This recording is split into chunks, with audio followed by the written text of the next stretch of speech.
Hello, everyone, and welcome back to Only Football. Round of 16, all wrapped up, Mike.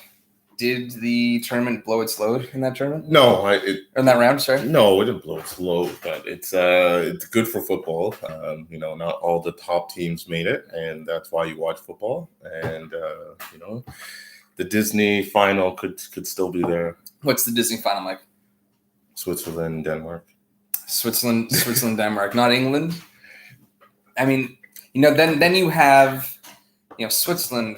I see where you're coming from, but with Denmark, yes, they had the terrible Ericsson incident, and they're an underdog, Yeah. and then you have the home favorite, Yes, with England. Yeah. Well, either from the bottom half of the draw, it's whoever comes out. It's like England. They're at home. Yeah, are they actually not at home anymore? Did they move the final? No. They're that's the thing. Did they move it? I heard there was rumors of moving it to Budapest. They that was like last week.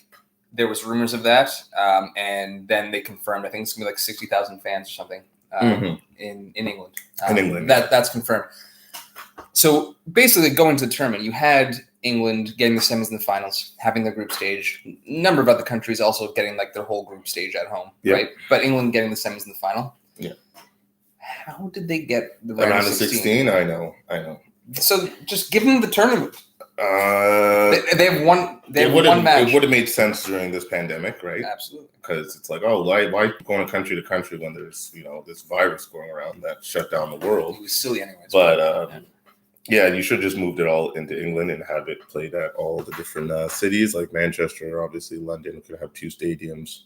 Have Liverpool having a few games, but yeah, the bottom half of the draw, Ukraine, Czech, Denmark, and England. You either get underdogs or the home. It's coming home. Chant coming for the next week and a half. Hopefully not. But the top half of the draw, most of the expected teams did win, except for one. And but they all produced exciting games. I think 4 of the 8 games went to extra time, and 2 of them almost went to shootout, but only one did. Well, what are your thoughts? The England thing, you know what? It's kind of odd. I feel like I've never been so against England as I am in this tournament, and part of it is the fact that I've slated Gareth Southgate for over a year now. I would say easily, and the way he's playing, the way he's setting this team, I feel as though will set back, if they win, will set back international tournament football, Euros and World Cup, by like 20 years. No, really? It'll set England back by like 100 years. You think 100%. so? England will stick this tried and true. This is kind of what they did in 1966 as well. This is the kind of they got lucky though because Pele got injured. That was but the way they played was very an outdated style of football then.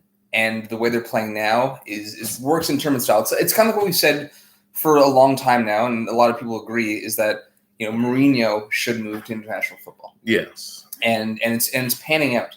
But I do feel as though with the talent that England has, it's being squandered. By them.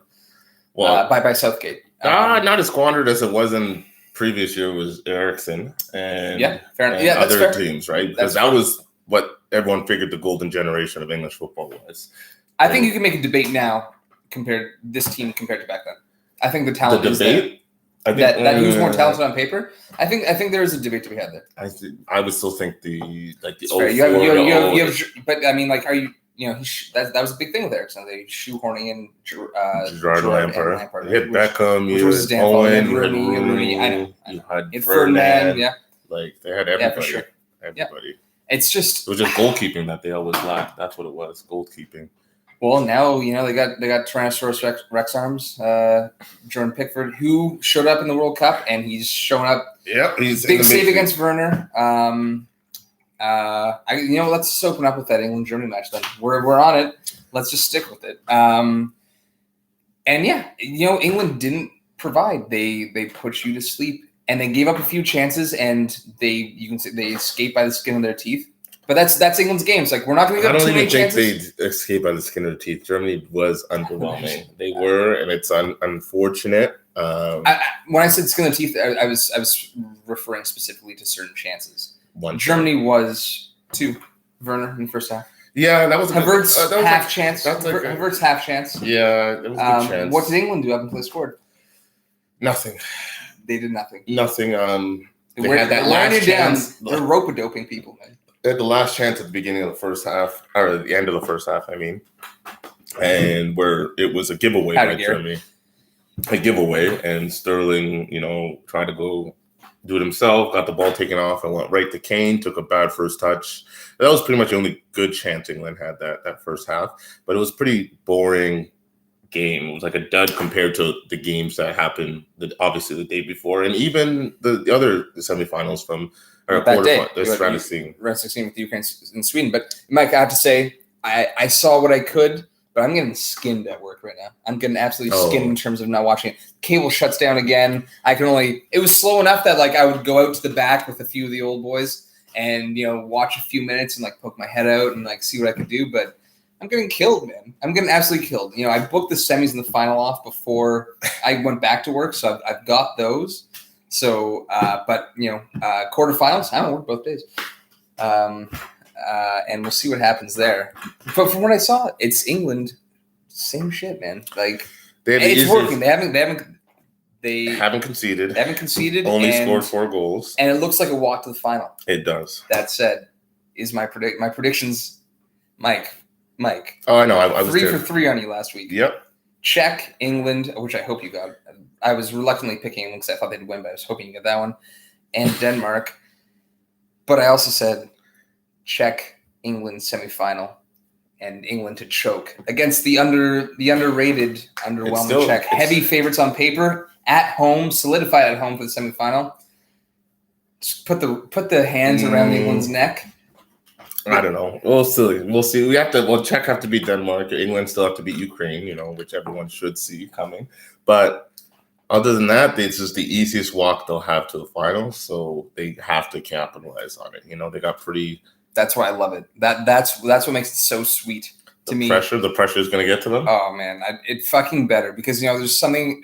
As I said, there's some of this team. It's I've been slating Southgate for so long. Even Sterling's kind of sitting me down. Although I think people are still getting carried away with Sterling. He's showing up. He's getting those goals, but they're tap-ins. Most of them are setups where he doesn't have to do too much, and he's still squandering opportunities. What if Mueller had scored? What would people be saying about Sterling right now? And Germany ended up winning. Well, we don't know how the game would have went. Right? England could have still. I said if Germany, it would have been 1-1. Spread as much as Sterling would have got slated. People are forgetting about the wastefulness of Sterling, even though it's still there right in front of your eyes. Hey man, he's a candidate for player of the tournament. Yeah, absolutely, he is. He is a candidate. He is. Okay, well, let's stick with that side. Let's stick with that corner of the bracket then, and let's go on to Sweden, Ukraine. Do you have anything else for Germany, England?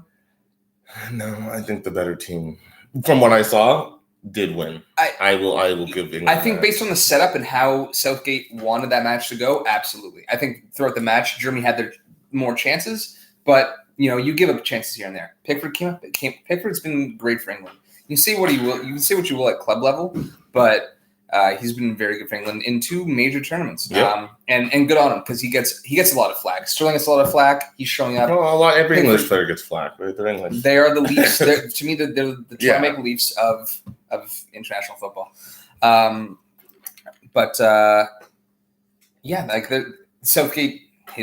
And he knew, give him some credit. Southgate even said after the match, I knew the amount of flack he was going to get if they lost, based on his tactics. The players trusted in him, and that's it paid off, right? He matched up he went away from the formation he usually does in preparation of trying to match Germany's 3-4-1-2 or 3-4-2-1, whatever Germany you want to call it. But he put players in positions, Tripping, Kyle Walker, and then he had Shaw and let's give a shout to Luke Shaw. He did. I think he was man of the match. I don't know how Maguire got it, but yeah, Luke Shaw does not get respect. I would say, no bias aside, Luke Shaw has been the best left back in the world this year. In form, yes. I'd say top 2, top 3, yes, for this year. Yeah. Who's ahead of him? Is he top 2, top 3? I'd have to think more. But you said it to me last night. Yeah. You said it to me last night. I didn't have time to think, but I would agree. But that's okay. But Sweden, Ukraine, that was also a good game. Great finish by Zinchenko. You know what? That was a very good finish. And that ball from Yarmolenko outside of the foot, like beautiful. Yarmolenko, I think, has been on all 5 of the goals, or like the last 5 goals, something like that. Like he's having, assist or goal, but not the winner. He was off by then, yeah. But yeah, he's having an incredible tournament. Your boy, or our boy, my boy, actually, more or less, Malinovsky, has just not been showing up. I think Shevchenko's going to use him as a super sub again. He has to be. But even like the corners he was putting in, like just he was very ineffective actually. But he will be their super sub. I think that was confirmed when they played Austria. He got subbed at halftime. It's like, this is your role going forward. If we're going anywhere. Just doesn't mesh. But a good performance by Ukraine. I know, kind of disappointed in Sweden. But I mean, like, man, they had their chances. Oh, I know. They had some. Like, how many posts? Forsberg hit what? 2 posts? 2 posts. Post and a crossbar. Post and a crossbar. The post he should have put in. Unfortunately, it was a nice little dink, but unfortunately, he didn't get it in the crossbar. What a tournament! What a tournament Emil Forsberg had. Could have been on 6 goals. Like going into a quarterfinal. Ronaldo's definitely happy. Sweden, he would have scored more. Like, goals. I was fucking flying. I just think I wanted Sweden to win because I wanted a better game against England. Knowing that England had already progressed at that point. Ukraine, they shut me up. Last episode I gave them some flack. Yeah, they barely showed up. For the record, this guy talks me out of taking Ukraine last week. Could have been 4 for 4. I didn't talk you out, but I said, who do you think is really going to win? And you said Sweden, but I'll take Ukraine just to make it a 4-game slate. And then you start taking the whiskey away from me. How many times? Rizzoli Eric actually, mentioned that. Okay, yes, okay. I took the whiskey away from you when you said England would beat Germany in a shootout. That's when I went, okay, Max. I think you did it again. I think you were still mentioning that one, and still England still won. Yeah. But good for Ukraine. Their first knockout state. Their first knockout 3 for 3, yes. Stage win.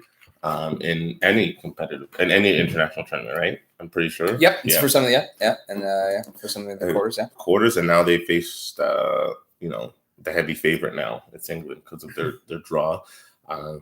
It was I forget who scored the winning goal for Ukraine, but it was his first international goal for country, right? Oh, really? Yeah, his first international goal. So what a time! Put that ball in actually. Zinchenko. It was Zinchenko, right? Zinchenko, goal and assist. Yeah. Where was Lindelof? Nowhere. Floating in the middle. He was there, but he was on the inside. He was there. Yeah. He was on the left side. He was on the inside of the score, like closest to Zinchenko. Yeah. No one picks him up. You're a minute away from snaking out getting to penalties on a red card, and you let that happen. It was a great ball. It was a good finish, but I was expecting penalties at that point, and then when the goal came, I was like, "Oh, I think one of the Reddits, our TV cut out the bar. Even on the it was the day we had the huge thunderstorm, right? And I think our Wi-Fi was all messed up, so even me casting in the back wasn't working for for extra time of that match. And so I had it on the phone. I was like, all right, I'm just gonna watch it then. And someone came in, one of the regulars, and I was like, oh yeah, it's going extra time. And he literally left. You shootout? Yeah, sorry, it's going to penalties, and then he literally walked away and went back to my phone, and the guy banged in right after. That was a great ball. Great. I was expecting penalties. A good late goal. Great ball in by Zinchenko. Great finish. And it was honestly because of the Premier League, and I've been watching a lot of games this year and seeing a lot of instances. I knew it was going to be a red once they reviewed it. Did you see the red card? Yeah, I think it was. I actually. It's unfortunate because it's accidental, right? Yeah. It's like he did get the ball, but you're putting your foot out in a dangerous position, and he almost broke the guy's leg. Yeah, that's a red. Mike, you know how I feel. I'm much more militant about not doling out yellows and reds softly than you are, and I think. But it's just weird because 20 years ago, that's not even a foul. Yeah, I think 20 years ago, that's not even a foul. Yeah, and I mean. It's just, the guy, and if anyone watched this game, please tell me why they made the guy walk around half of the field after he was almost got his leg broken. Pretty rude. And the second time they showed him, they saw the guys with the stretcher thing, and I'm like, put him on and carry him across. They made him walk across with 2 guys around his shoulder. And maybe it was pride, he didn't want to go on that, but this guy almost broke his leg. And he was subbed off immediately, and they made him walk. And I'm like, the Ukrainians probably have some backbone there. So maybe that's what it was actually. Now that you say that, I can see that for sure. I don't know, but that was good for them. Let's get into Ukraine, England then. We've had group stage, especially even the round of 16. We've had matches where like we kind of dismiss. It's like it's done. and I'm sure a lot of people have been sat down in a couple of those matches, which we'll get into. But I'm going to revert back to this, and I do see England choking. I'm going to stick by what I said before the round of 16. This game? No. Okay. I think this match, England has been this boring team. Harry Kane's been struggling to score. He finally gets off the mark against Germany. I think in this match against Ukraine, I think they actually turn on the flare. I think they start a different formation, a more attacking, creative position, and they just try and put the game away early. I'm going to go 3 or 4-0 in this match. 3-4-0. Yeah, I think they're going to turn the flare. Kane might even beg a brace, and really the English fans are really going to be riding high. Like Kane scoring, we've shown that we're scoring goals now, and then they fall flat on their face. Next round, maybe the final. I think it's safe to say. Well, nothing's safe to say in soccer, and especially this year. I think we just witnessed this, in this round. Sure. England should win this. I'll be shocked if they lose this. Gary, I was going to say 2-3-0. 2-3. Gary, if you're still watching, throw some comments in there. Whatever you got, join us, and we will absolutely interact. I think they're really going to just turn the style for this one, and it's going to be this match. It's like, oh, this is what England can do. Southgate can actually, open up the field and play some free flowing football and score goals. It's Ukraine. Ukraine's had a good run. They've had a good run, and 2 wins, 2 losses. But they made the quarters, which is record setting for them. And this, I think, England actually takes advantage of it. Okay. Where to go from here? Should we stay on the same side of the bracket? Let's stay on the same side of the bracket. Yeah. Quickly, just I was watching just some people talked about we didn't get to because we just actually kind of flew right into England. But Jadon Sancho confirmed. You all know it. But he's going to United now at a pretty good cost as well, which I'm happy about. But again, the deal that should have been done last season. Nuno to Spurs. They probably interviewed him like 3 times in between about 80 other managers, but they basically brought in like a B-Tech Mourinho for this one. Not going to be exciting football. And he begged and he sacked Mourinho because they weren't playing exciting football, and now you're going to go right back to it. But the Nuno Doherty connection could be huge. Kane's gone, though. Like you said yesterday, like we were talking about it, you're like, Kane's definitely leaving now. Oh, he said it again? No. Why would he stay with Nuno? Yeah. Why would he? And Patson Daka, scout way back from Guy last summer-ish, I think early summer. Red Bull Salzburg, going to Leicester. Great sign by Leicester. Leicester Scouting Network. Pick up Samari as well, someone I scouted January of 2020. They're flowing. They're flowing, and Guy and I were talking earlier today, and Brendan Rodgers probably watches this show. Brendan Rodgers probably watches this show because they are also about to sign Ryan Bertrand, who I don't mind Ryan Bertrand, but Guy is a massive hard-on for Ryan Bertrand. So yes, Brendan Rodgers, cheers, spread the word. The best kept secret. I'm getting to shut these guys. He doesn't tell anybody he watches us. Just watches us. Yeah. Okay. So let's go to Czech Republic, Denmark, and Mike, we were joking. You texted me yesterday. Are we going to talk about how both those teams got through? Yeah. Okay. I will say this now. Like you just texted me yesterday, and you said, "Imagine if Denmark wins the Euro," and I was like, if Denmark wins the Euro, Eriksson has heart attack, everything that goes on, and they're crushing people at this point right now. Disney's writing the Euros at this point. They scored 4 goals back-to-back games. Denmark, who generally they're a sound team, but they're more on the defensive side. You even look at their midfield, and it's like you look at Højbjerg and you look at Xhaka, and it's like they're more. On Denmark? Oh, sorry. Oh my God. Højbjerg and Delaney. Pardon me. Thank you. Højbjerg and Delaney.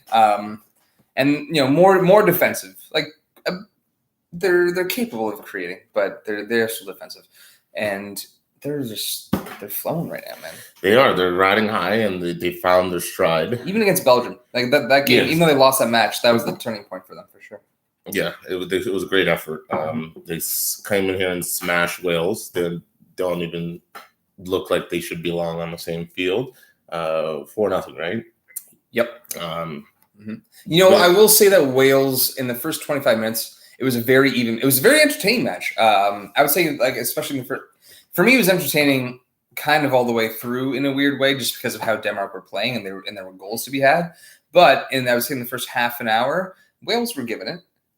They actually did create some chances. Denmark were as well. Like I'd say, I would give the edge to Denmark, but Wales, at least in the first half an hour, were creating a little bit.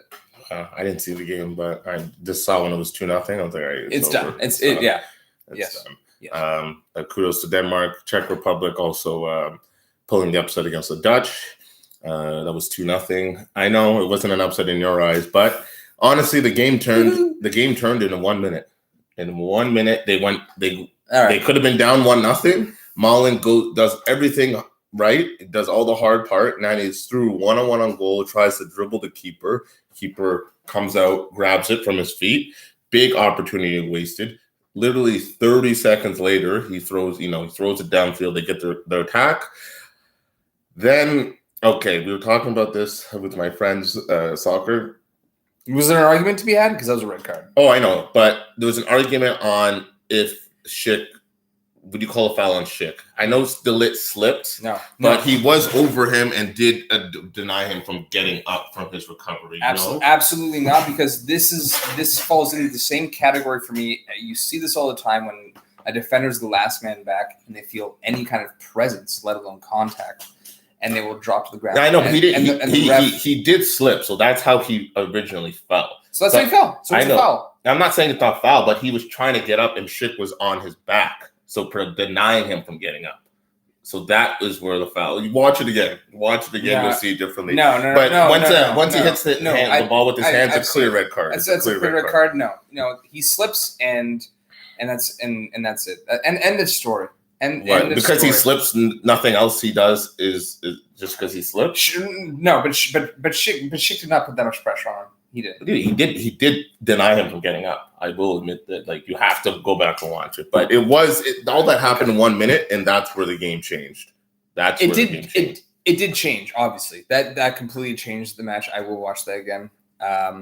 Nothing to me in my memory actually stands out where it's like, De Ligt was really impeded. But it did change. It obviously changed the match. But beforehand, Czech were holding their own.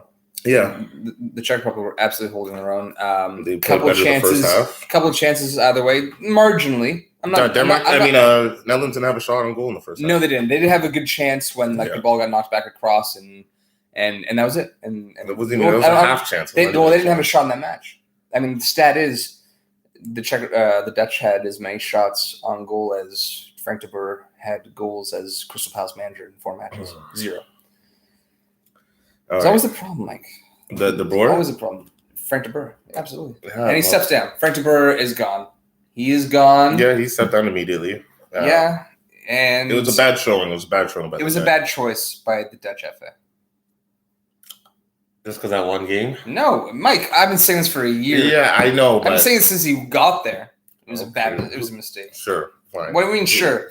What? I think that's pretty harsh. I think that's harsh. Why? I think that's harsh. They were bad going into this World Cup for a year. When we were doing the Euro preview, I don't have their record right now because I don't have my notebook on me right now. But their record was poor. They picked up like a couple like friendly or World Cup qualifying wins against like Malta, like very basic Gibraltar. They had a bad record, Mike. They had a bad record. They were struggling. I don't think they really scored it against Gibraltar even until like the second half, and they ended up scoring 5. they had he had enough time. He switched it with the 3-5-2. They should have brought him in. They switched with the 3-5-2, which you don't know who their options were. You don't know if they tried to get anywhere else. Sure, but maybe. But he didn't have to do that. He did not have to go for 3-5-2. He could have played 4 at the back. It would seem to be working in the group stage, but it was an easy group, Mike. It was a red herring. That group was a red herring to Dutch fans, and they paid the price. Sure. I still think you're being a bit too harsh, but I'm not, because I'm vindicated in this instance, and I'm going to lap it up. Either way, congrats to the Czech. They were the better team. They deserve to win from the game I saw, 90 minutes. But I think the turning point was that 40 seconds or whatever you want to call it, where they could have went up 1-0, and they're down a man and they eat a goal 5-10 minutes later. And even after that, they threw on everyone they could, and still didn't make a difference. Czech were held it down, didn't really give Netherlands a clear opportunity, and it worked out. Czech have been a pretty good team so far. They only lost to England. Imposing. I was talking to my dad actually. And, we were just saying I think the smallest player on that team is 6'4". Oh yeah, yeah, so it's insane. And you know what? when I think about that height, can obviously, and so I tell them you can get a midfield that's small and based on the quality will break height down. Yes, it's imposing, but you can break it down. But let's get into Denmark, Czech Republic. When I even just think about that point, I don't know if Denmark have the quality, despite what they've shown in the last couple of matches, to not be actually physically imposed by what the Czech have. I think it's gonna be a very interesting matchup. We have 2 dark horses right now. We have the Cinderella story with Denmark, especially what happened with Eriksson, and free flowing from Denmark. Czech Republic, just kind of a sound team that I think will bang you on the counter attack, and set up soundly defensively. And then you have Patrick Schick, who's had a great season at Bayer Leverkusen and is catching everyone's eye now at the player of the tournament. He's catching everyone's eye right now. Well, he caught Juventus' eyes 3-4 years ago, but he failed to physical, so could have been a Juventus player years ago. So when was that Sampdoria? Yeah. Yeah. But I think we both have the Czech winning this. I do. I thought you were going to go against me on that. I thought we were going to have another little $10 bet. No, I do think the Czech will win, but I was going to ask you, why do the bookies have Denmark as heavy favorites? Mike, why do the bookies? It's heavy enough. So it's like 3. So it's like 3.8 for the Czech and roughly 2-1 for Denmark to win in 90. To win in 90, yeah. To win in 90, which is like 1.9 between these two teams on the surface is quite a discrepancy. I think you have Denmark. What they've shown the last few matches, I get that they scored 8 goals. They put in a good performance against Belgium, and I feel like they have this kind of fan favorite kind of thing going on, especially with Eriksson. We mentioned a few times that I don't want to whip it to death, but I actually think this is what they're actually kind of playing on here. I think people will kind of buy into it. I'm not saying I don't think this is wrong. I will not be surprised if Denmark win, but I am going with the Czech. And I actually think this is where it comes down. What it comes down to, I think people like Denmark. They it's a fucking kind of empty-minded herd mentality where it's like Denmark could win this game, absolutely. Yeah. But really, it should be even. It should be like 2.75 versus 2.75, draw at 3.2 kind of thing, but Denmark have this story behind it. I guess, but are they seeing something where we're not? I don't know. That's what's I'm really iffy and nervy about this, but I think the Czech should win. You know what? If you I agree with you. Yeah, you don't have to disagree. I actually thought you would disagree with me. You knew where I was coming from. Yeah. I was talking to my dad right before he showed. I'm like, I think Mike's going to go against me on this match. No, so I think we'll have this one. I just saw the bookies. I'm like, do they see something we don't? Because it's been like this for 2 matches. I'm going to go 2-1 Czech. I think it's going to be interesting. Maybe even extra time. I think this is definitely going to extra time. Yeah, I can see that. Definitely going extra time. But I think the Czech will win. I think they're the better squad. And I guess now we get to the exciting top half of the draw. Yeah, Which you know what? I game think do you want to start with first? I think let's close with Belgium, Italy, please. Let's do that. Spain, Switzerland. Man, maybe the We're not crazy. going to talk about the round of 16? No, we are. We are. I was okay. going to say, simmer down. I think that was maybe the craziest day of football I've ever seen in my life. It probably was number one, yes. Yeah. Man, hands down. Because it was two matches. It was only just one. Like, I guess if you want to say one day, I would probably, just one game for one day, I would probably still say Liverpool over AC Milan. And that's one game. I know. Yes. Yeah. I think that was a Champions League final. That was one day. Multiple games, yes, for sure. You had like a carbon copy. Team goes up 1-0. They go down 3-1. They're down 3-1 with 5 to 10 minutes to go with like both teams, and they tie it, force extra time. One of them wins, which is the heaviest underdog probably in the round of 16, barring Austria. Yeah. Barring Austria, Italy. And honestly, Mike, like, okay, bias aside, because I do like the French. And I had the little Lukaku France thing going on. If you know, you know kind of thing. But that aside, as a neutral, I get people wanting France to lose.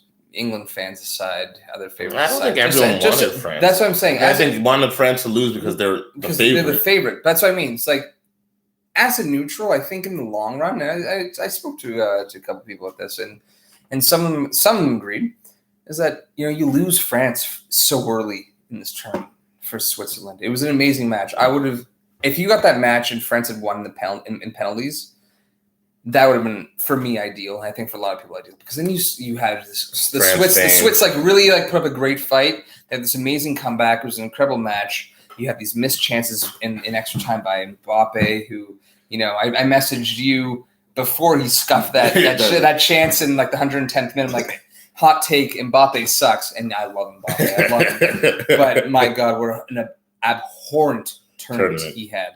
It's one to forget. Which we won't. Which we won't until the next tournament. Yeah, until the next tournament. Yeah, he's got a couple of years. He's got to play well in the next tournament. But then lose France. You at least want France to the semis. You want to see that team in the semis, man. That's football, man. Mike, it happens. Mike, we were talking about this. You can't underestimate your opponent. Gary, we have two people. Yeah. Do we always count as one? So we have Gary. Is that how that works? I think we count as one. So I think maybe Gary's just watching right now. Okay. No, I'm pretty sure we've seen 0. I don't know, actually. No, because remember when we first went live, it was 0. Was it? Yeah. Okay. Maybe we got to. All right. Okay. But, Mike asked me last night, and we'll ask you, who is your player of the tournament so far? And for me, I'm still going to include someone who has been eliminated, and I think it's Paul Pogba. The guy was... Not Ronaldo? No. Why was Ronaldo so good? He got 3 penalties, and he was good. I'm not knocking his performance. I don't think he disappointed me. But and Pogba's gotten a lot of flack from French fans, from Adrien Rabiot's mother, and his teammates. Like they're like kind of eating each other alive right now in terms of there's a lot of blame being thrown around that dressing room. They're not doing a good job of keeping it in the dressing room. That's for sure. That's all right. That's right. It's like that's a fucking winning mentality. No, you keep it in the dress. Stuff like that you should always keep in the dressing room. You never get right. let it get out because the press. If it's in the hands of the press, it can go anywhere. Yeah, and then and that can affect them in 2 years too, mm-hmm. right? So yeah, you do want to. You're absolutely right. And like that whole Adrien Rabiot's mother just like barking. Apparently, I would love to hear this recording, but apparently Adrien Rabiot's mom was like barking at Pogba's family's parents and somebody else. I didn't hear about this. Keep going. Oh no! It was like apparently like a 15-20 minute like rant, like just Pogba's family and. Well, it's the Rabiot family that's somebody else off. Last tournament was Rabiot. So Rabiot last for the World Cup. He didn't get selected for the initial squad, and then somebody got injured, and they were going to bring him in, and he said, "No, you didn't take me. I'm not coming." And now his mom's like popping off. But for me, Pogba's caught a lot of flack from the French team for not defending properly. which is a bit of a the thing. third goal was his fault. Which is a bit of a thing. The third goal was directly his fault. You can't in the 89th minute. You can't be doing that in the middle of the field. Yeah. You got to play the score. And yes, absolutely. It's not respecting your opponents. That's where it comes down. Well, he showed that too. I mean, he danced that thing. Like, and I was with him, Mike. You know, going like. So Deschamps, let's it's Deschamps' fault. It is Deschamps' fault. To a point, Mike. Let's scale it back. He's played that formation three times in the last 3 years. Let's go to the beginning. But he switched at half. Yes, but he shouldn't start like that. He shouldn't. Okay, that's so Deschamps sets the coach not taking the team seriously. All right, so for context, so Deschamps sets up in a 3-4-2-1, which they never do. World Cup success. He starts at four at the back throughout this whole tournament against the group of death. He starts at 4 at the back. This is on Deschamps probably actually taking Switzerland a little bit too lightly, and they're getting dominated in the air. They're not creating anything. They did nothing in that first half. Yep. Switzerland were by far the best team. He makes us up at the second half. They look a little bit better. Then they give this penalty, and Lloris saves it. I was not nervous at 1-0. When the penalty's coming out, I'm like, Francis, I'm getting nervous. Lloris saves it. I'm confident. 3 minutes later, Benzema bags 2. They're up 2-1. France is flowing. And Deschamps he recognized the mistake. And the talent within that squad, they got around him. They backed it. They did it. Pogba scores this brilliant goal. He ends up dancing for close to a minute. Yeah. They celebrate together. He dances with Mbappe. He dances alone. And they just take their foot off the pedal. They lose all composure, any focus. And Pogba gives away for that game tying goal. That's on the players. Yeah. That's on the players, Mike. I will agree with Mourinho when he said this on his Talk Sport. Deschamps made obviously the starting that formation was a mistake. And the other mistake he believed he made was taking off Griezmann for Sissoko. I wondered about that in like the 88th minute. Yeah, I agree with that. He says if this is a regular season game or like where you're just trying to get the points, I understand it. But in a match where it's already 3-2, you make that at 3-1, or you don't make it in the 88th because there's a possibility of going extra time. Yes. And if you make that substitution, which you did, you now have taken off one of your best attackers. It's unfortunate that Benzema gets hurt like 5 minutes into extra time. So now Griezmann and Benzema are off, and Mbappe is not playing well. So you have no creativity up top, and Sissoko, you've already made that sub. You're stuck with him now. You make that when you went to go up 3-2 or 3-1. You make that and say, okay, we're shutting it down. Like we had a bad first half, we got away with it. Let's shut it down now and make sure we seal out this game. But once they made it 3-2, and I get you want to make that sub. But I do agree with Mourinho saying that. That's not even for me. You don't think it's a mistake? No, I do think it's a mistake.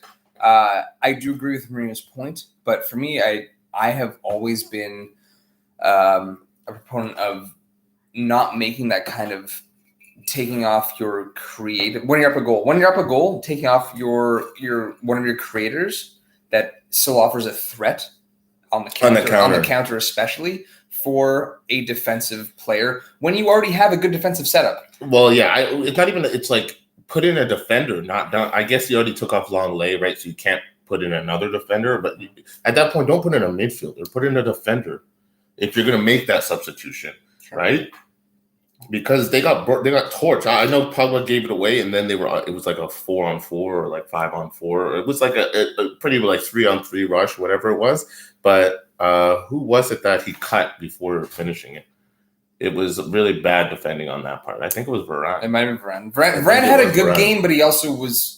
It was Varane. It was because he didn't look like he was going into that tackle to win it. Varane had a solid game, but like then as a defender, it stands out. It stands out when you make mistakes.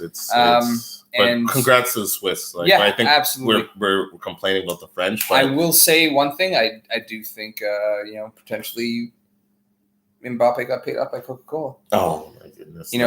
Right before the penalties, they had the whole Swiss Mbappe just playing shite this whole tournament. Misses 2 great chances. He demanded to go fifth. Misses 2 great chances extra time, and then you have the whole Swiss team. The Swiss team after this whole Ronaldo fiasco, Coca-Cola losing like $4 billion or something insane. They're all drinking Coke, and then they go off and beat France in the penalties. Mbappe misses the penalties, had a horrible game. I don't know. Just not saying. paid off. But congrats, as I said, congrats to Swiss. Congrats to Swiss. To go from being up 2-0 and then 3 to 4 minutes later being down 2-1, conceding another goal to make it 3-1 with 15 minutes left. They didn't put their head down. They still believed. They went out and said, you know what? If we lose, we're going to lose fighting. And they ended up tying it up and holding on to penalty shootouts where they knew if we can get it to shootouts, we practice it. 5 for 5. That's all you can ask for. Let's go on to Spain, Croatia. Gary, thank you.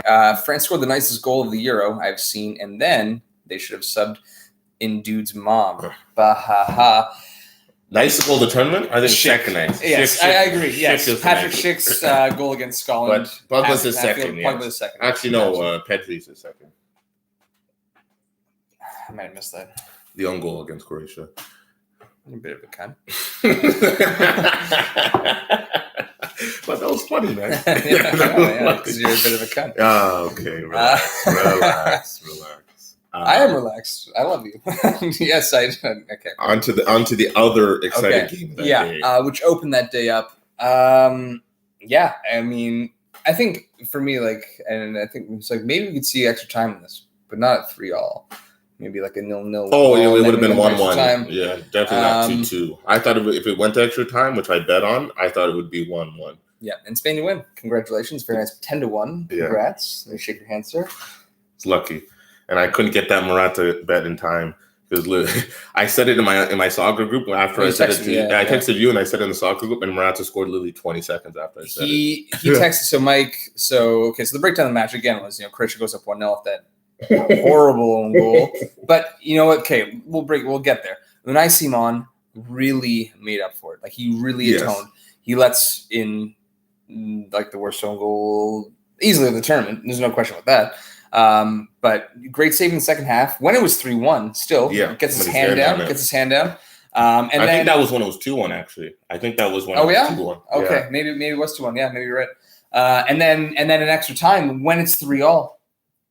Oh, off Kramaric in the first half. Sensational save. Yeah, he guessed right. And he completely atones. And then I'm still seeing articles with the bylines of so Spain's going to the Olympics as well, right? And it's Spain take Pedri and blunderous goalkeeper Simon to the Olympics. After that, it's come on, man, give this guy some credit. Give him some fucking credit. Yeah. He really got his head back in the game, and especially with that Kramaric save, could have saved the match for Spain. It could have been completely different. But great bounce back. But Spain responded very nicely after that mistake. Collapse, yeah. And then they collapsed themselves. What a match! I'd like you to tell me a little more of it because I was catching the sips again in my work. So it's similar to the France one. Once they went up 3-1, I'm it's over. And it was the fact that the third goal was off of a quick free kick, right? I believe it was, I forgot who played the long ball, but it was a 70-yard ball that released Ferran Torres one-on-one. He'd make the touch before the defender and just slots it through the legs. And you think, okay, it's over, 3-1. Spain, they just came off a 5-0 win. They found their mojo. But Croatia, never say die, right? They score a second one in the 85th, 84th minute. Yeah. And you sent me the eyes emoji. I'm oh, okay, yeah, you know what? Good for them. They made it 3-2, kind of interesting. And you know what? Spain just fell asleep again. They cross in. Paslic was not marked for about 15 yards. He really just ran in untouched, right free. So going into Switzerland, and then we're talking before extra time, and Mike's I might take Morata's is getting slated this whole turn by Spanish fans. He missed a sitter in the first half. He missed a sitter when it was 0-0. And he and Mike says, I'm kind of feeling just the way this tournament's going, the way that the game. I said because the way the game's going, and Morata's tournament's been going. Yeah, it's getting destroyed by Spanish fans and everyone. I kind of like him to score the winner. I was hey, it's your money. And I said I like Ariazabal, which I'm definitely butchering. I'm pretty good with names, but not his. And we both got the scores right, but you got the winner right. Yeah. And it turned out to be Morata, so good on him. Great goal too. Corrected goal. Yeah, a bit of like a slightly sloppy touch, but the finish was excellent. It was a good touch. He brought it down cleanly to his left. Obviously, I think he would want it to bring it to his right, but it was still brought down nicely. And it was a great finish, and I think he needed a great finish to give himself confidence. It wasn't like a tap in that was like, oh, okay, well, he finally scored a tap in. It's just like he actually scored a goal that was like proper. A class goal. Now going into Switzerland, do you think Spain have kind of been have they been like a tale of two squads so far in this tournament? Slovakia, yes, you beg flag in Slovakia, it might happen, but they do score 10 goals in 2 matches after being what a lot of us assume to be the sleepiest favorite, but like I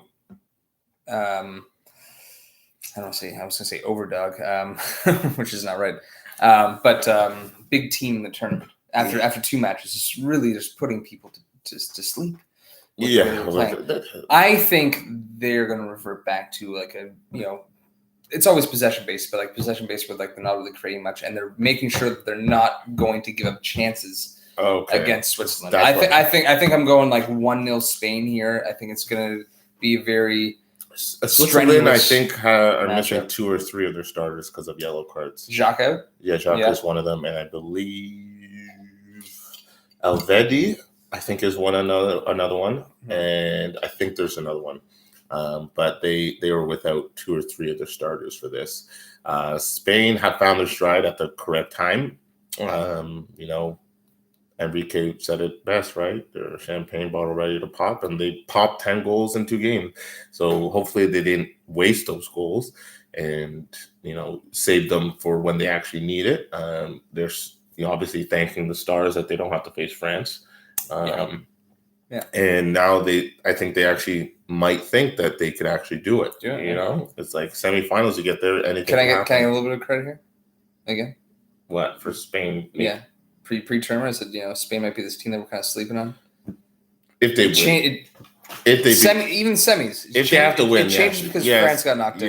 Yes. It changed because France got knocked out. If France had won that game, I would be saying Spain. I would say France 2-0. Oh, I might even go higher. No. Spain are still good enough that they won't lose more than 2-0. I think that's just me. But I'll give you credit then. Yes. They're a sleeper team. I love it. I love just lapping it up. I'll call myself out. Well, what do you are a Mourinho a bit. You love the 3 for 3. Should we go to the last quartlet of the bracket? We're 47 minutes. I didn't think. Yeah. Fuck me. Belgium, Portugal. Did you see a lot of this game? Because I'll go first then. I saw a decent amount. I was working, but it was on, and it wasn't. I saw a decent amount. But yes, please go. Portugal is my team. I'll accept the loss, no excuses. But I do believe if Portugal had just broke the net once, they would have won. They needed to score. They just couldn't break through.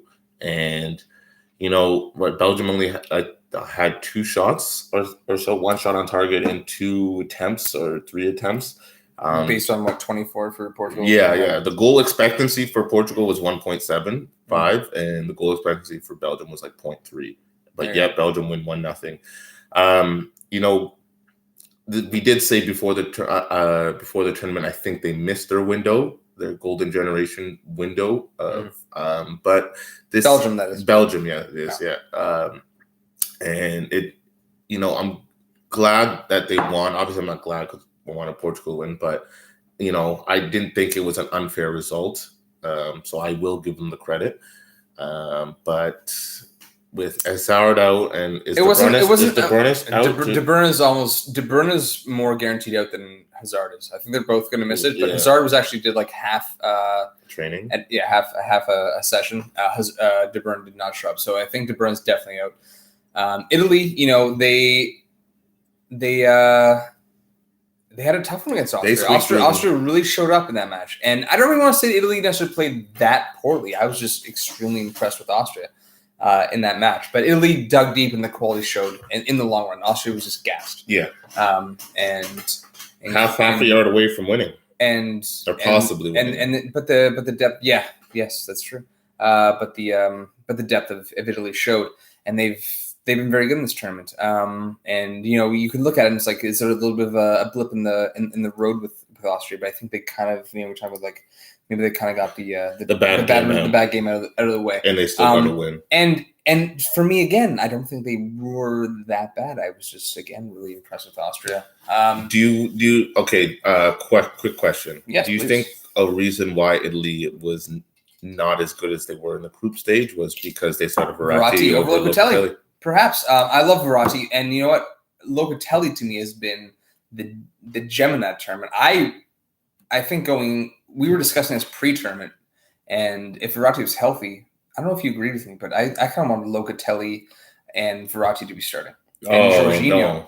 Jorginho to hit the side? Yeah. And then, Jorginho, I thought was always starting. Jorginho needs to start. Chiellini starting too again. And then tomorrow, I think too. They're bringing Chiellini back, eh? Well, why would you bring Chiellini back against Lukaku? Lukaku marauded him all season long in Serie A. He doesn't have it. I don't agree with this. We agree. We're on the same page. But why would Mancini actually bring him back? From the reports I've been hearing, Chiesa has been starting with Immobile and Insigne in training on the first team there. Don't mind that. And Chiellini has been beside Bonucci. I think we. So I was wanting Bonucci starting. I was wanting Chiesa to start, but you know what? At this point, I don't think Berardi's been that bad, and I don't think he's been that bad either. I think you keep it, and I think you keep Chiesa as a super sub. Yeah. Absolutely, I would keep it because Chiesa should not be starting again. I would have had him start at the beginning of the tournament. It's been working just fine, and and then you saw what Chiesa can do off the bench against Austria. Yep. And you keep that going. The Chiellini, that I do not change, and Chiellini, don't bring him back. I wouldn't start Chiellini either, but I don't know. It's unless if something's wrong with Berardi, nothing that I think he wouldn't be as effective as a sub, Berardi. If he came on in the 70th minute, I don't think he would. He's as effective as when Chiesa comes on in the 70th minute. Agreed. Right. So it's like why switch it now? Yeah. Hopefully, because maybe Italy's leaking that. That's all I can, for their sake, hope for, because they should seriously stick with that. But with the injuries to De Bruyne and Hazard, Italy should take this. Absolutely, I think so too. They barely held on against Portugal, and I don't see them repeating. Lukaku was a ghost in that match. De Bruyne or not, first half, second half, didn't notice him except for a skied free kick. Yeah. And that's the thing. When I was watching that match, I was still working, and I didn't actually realize that De Bruyne was hurt until I saw Lukaku line for that free hit. I'm like, De Bruyne must have gotten injured. Oh yeah, he like his before the he got half, subbed on. Like right at the beginning of the second half. Yeah, like a minute and a half. I'm like, you had 15 minutes at halftime, but you not? No, but he tried. I respect that. I appreciate that. But you should know. And you know what? The play you got injured on, I think I think that you got all ball. I don't think it was a foul. The Paulinho, he did watch it again. He got ball. I see why they called it a yellow because it was like from behind. Yeah, he got all ball. Right. He got all ball. Yeah, but yes, I think Italy should win this. Italy, Spain, repeat of Euro 2012 final. If they both for me, even with De Bruyne, it would have been obviously a lot tougher for me to call. And I'm not dismissing Belgium. I'm not, but. The midfield for me for Italy is what will dominate that. I think honestly, what could be an issue here is starting Chiellini. I think that could actually be a serious problem. You saw, Michael, especially as Juventus fan, what Lukaku did to him this year. Yeah. And if they get into those positions where they're going downfield against Italy, that's a big chance at the very least. I know. At the very least. So that could be an issue. I'm going to trust that Mancini does not discard a Serbi and bring back in Chiellini. The Berardi Chiesa thing doesn't bother me as much as that, but I agree with you that absolutely Chiesa should be that super sub, and Berardi has been just fine. And their attack has been good. Their attack should be good. Locatelli starts, they win. And they were struggling. They were struggling somewhat against Austria, and then the subs came on. They made a huge difference, and maybe that's what's kind of messing with Mancini right now. But yes, I'm going to go Italy. I'm going to go Italy. Maybe even extra time. 2-0 Italy. Maybe next time. I don't hate 2-0. I don't hate 2-0. In regulation. Yes, well, of course. Oh, well, not of course. But, yeah. I'll go 1-0. I'm going 1-0. All right. Good. We're a little bit long again. It's the Euros. What the fuck? I know. It's been a great Euro so far. It has. Can't Again, complain. I do, especially with France. I do wonder if this term's kind of blown their load, especially with kind of like a softer side with England. It's so soft. You might not get as much intrigue as you want there. Soft? It's a weird term. It's interesting. The group of death is eliminated. Yeah, is out. That's true. Who would have thought? Fair enough. Okay. All right, guys. Sunday or Monday. Yeah, Sunday. We'll be back with quarterfinal wrap up and semifinal preview. Yeah. Take care, guys. Bye. I was gonna say end stream or some shit like that. Are you sure? Are you sure? Yes, we're sure.